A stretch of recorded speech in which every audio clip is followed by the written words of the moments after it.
Good morning, Patrick here from Complete Health. And I'm going to tell you about the documentary that I was watching yesterday. For those of you that don't already know, I actually really enjoy to watch documentaries instead of binging series on Netflix for two reasons. One, I typically don't have enough time to binge whole series.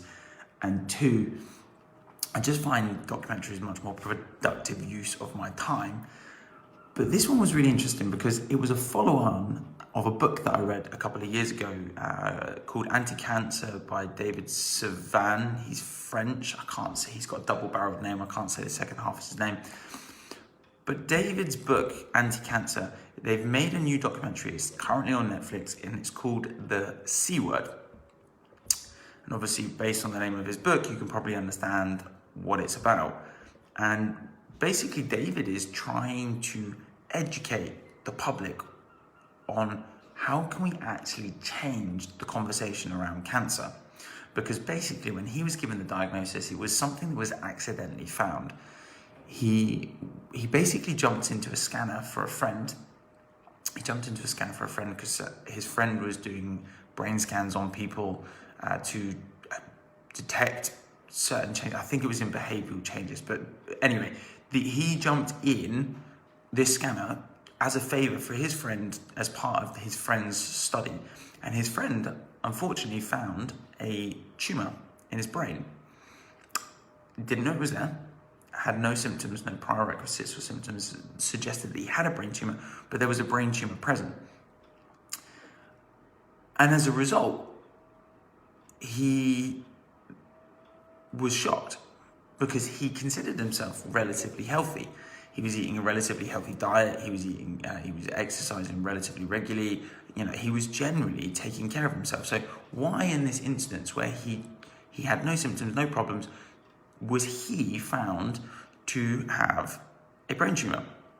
And so the documentary is actually, it's voice-overed by Morgan Freeman, which is one of my favorite voices of all time. So it's actually just nice to listen to anyway.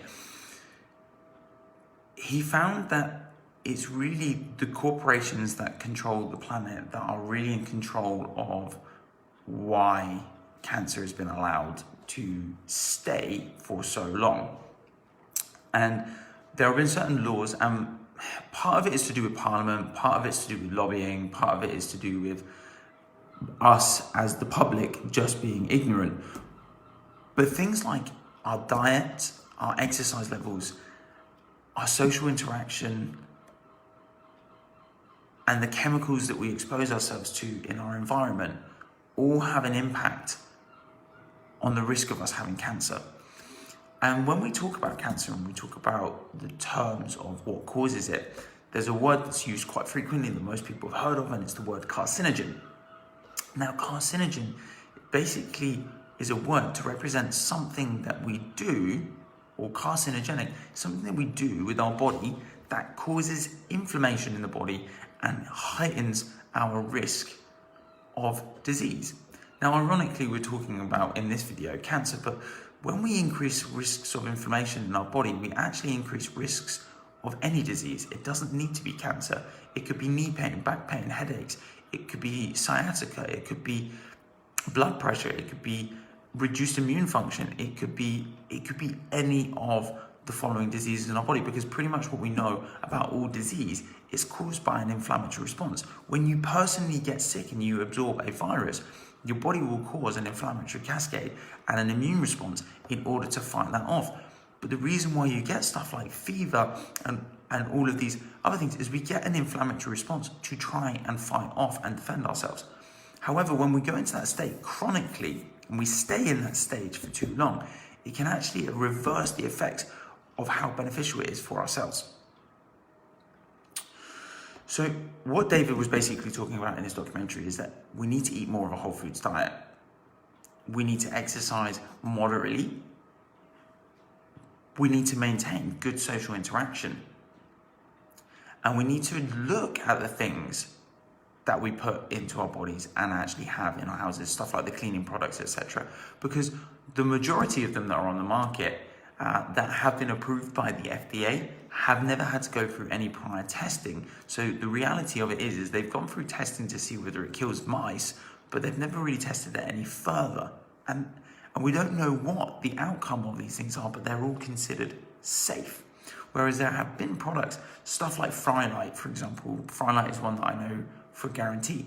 They use, it's the same thing as gasoline, I think it's benzodine, in order to make stuff like when you fry cakes and stuff in pans.